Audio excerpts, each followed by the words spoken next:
RCB ಪಂದ್ಯಕ್ಕೆ ಅನುಮತಿ ವಿಚಾರಕ್ಕೆ ಸಂಬಂಧಪಟ್ಟಂತೆ ಗೃಹ ಸಚಿವ ಪರಮೇಶ್ವರ್ ಮಾತನಾಡಿದ್ರು. ಪ್ರೇಕ್ಷಕರ ಸುರಕ್ಷತೆಗೆ ಪ್ರಮುಖ ಆದ್ಯತೆಯನ್ನು ಕೊಡಬೇಕು.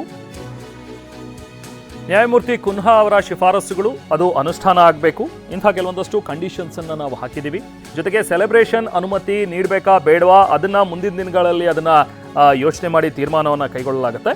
ಒಟ್ಟಿನಲ್ಲಿ ಮ್ಯಾಚ್ ಆರಂಭಕ್ಕೂ ಮುನ್ನವೇ ಸುರಕ್ಷತೆಗಳನ್ನು ತೆಗೆದುಕೊಳ್ಬೇಕು ಅನ್ನೋ ರೀತಿಯಲ್ಲಿ ಪರಮೇಶ್ವರ್ ಅವರು ಕೆಲವೊಂದು ತಾಕೀತುಗಳನ್ನು ಮಾಡಿದ್ದಾರೆ. ಎಲ್ಲ ಇಲಾಖೆಯವರನ್ನು ಕೂಡ ಸೇರಿಸಿ ಒಂದು ಸಮಿತಿಯನ್ನು ರಚನೆ ಮಾಡಿದ್ದೀವಿ. ಒಂದಲ್ಲ 4ರಷ್ಟು ಪೊಲೀಸ್ ಭದ್ರತೆಯನ್ನು ಒದಗಿಸ್ತೀವಿ ಅನ್ನೋ ಒಂದು ಮಾತುಗಳನ್ನು ಕೂಡ ಇವತ್ತು ಪರಮೇಶ್ವರ್ ಹೇಳಿದ್ದಾರೆ. ಇನ್ ಪ್ರಿನ್ಸಿಪಲ್ ನಾವು ಅವರಿಗೆ ಅನುಮತಿಯನ್ನು ಕೊಡ್ತೇವೆ ಅಂತ ಹೇಳಿದ್ದೇವೆ. ಜಸ್ಟಿಸ್ ಕುನ್ನಾ ಅವರು ಏನು ರೆಕಮೆಂಡೇಶನ್ಸ್ ಮಾಡಿದ್ದಾರೆ ಅದನ್ನು ಅನುಷ್ಠಾನ ಮಾಡಬೇಕು ಅಂತ ಮೊದಲೇ ಹೇಳಿದ್ದೀವಿ ನಾವು. ಮತ್ತು ಅದರಲ್ಲಿ 3 ಭಾಗ ಇದೆ.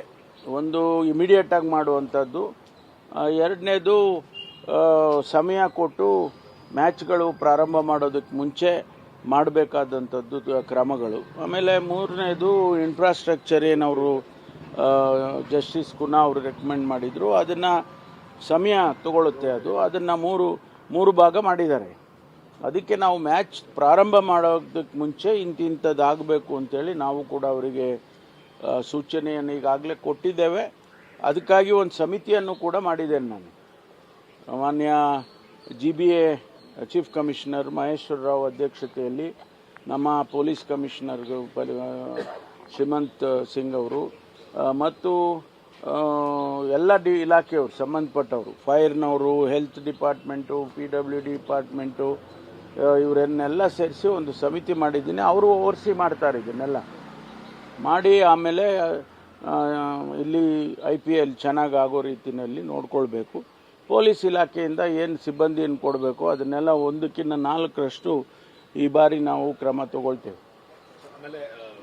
ಗೈಡ್ಲೈನ್ಸ್ ಅಂತ ಬಿಡ್ತೀರಾ ಸರ್ ಈಗ ರೀಸೆಂಟ್ ಆಗಿ? ಹೌದು, ಈಗ ಜಸ್ಟಿಸ್ ಕುನ್ನಾ ಅವರು ವರದಿಯಲ್ಲಿ ಏನು ನಮೂದನೆ ಮಾಡಿದ್ದಾರೆ ಅದರ ಹಿನ್ನೆಲೆಯಲ್ಲಿ ನಾವು ಅವರಿಗೆ ತಿಳಿಸ್ತೇವೆ. ನಾವು ಹೊಸದಾಗಿ ಏನು ಮಾಡೋದಕ್ಕೆ ಹೋಗೋದಿಲ್ಲ. Safety utmost important. ಅದಕ್ಕೋಸ್ಕರ ನಾವು ಅವರಿಗೆ ಸೂಚನೆ ಕೊಡ್ತೀವಿ. ಈ 50 ವರ್ಷದಲ್ಲಿ ಚಿನ್ನಸ್ವಾಮಿ ಸ್ಟೇಡಿಯಂನಲ್ಲಿ ಯಾವುದೇ ಘಟನೆ ನಡೆದಿಲ್ಲ.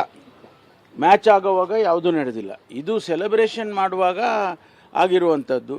ಹಾಗಾಗಿ ಇನ್ನು ಮುಂದೆ ಸೆಲೆಬ್ರೇಷನ್ಗೆ ಅಲೋ ಮಾಡಬೇಕಾ ಮಾಡಬಾರ್ದಾ ಅದನ್ನು ನಾವು ಯೋಚನೆ ಮಾಡ್ತೀವಿ.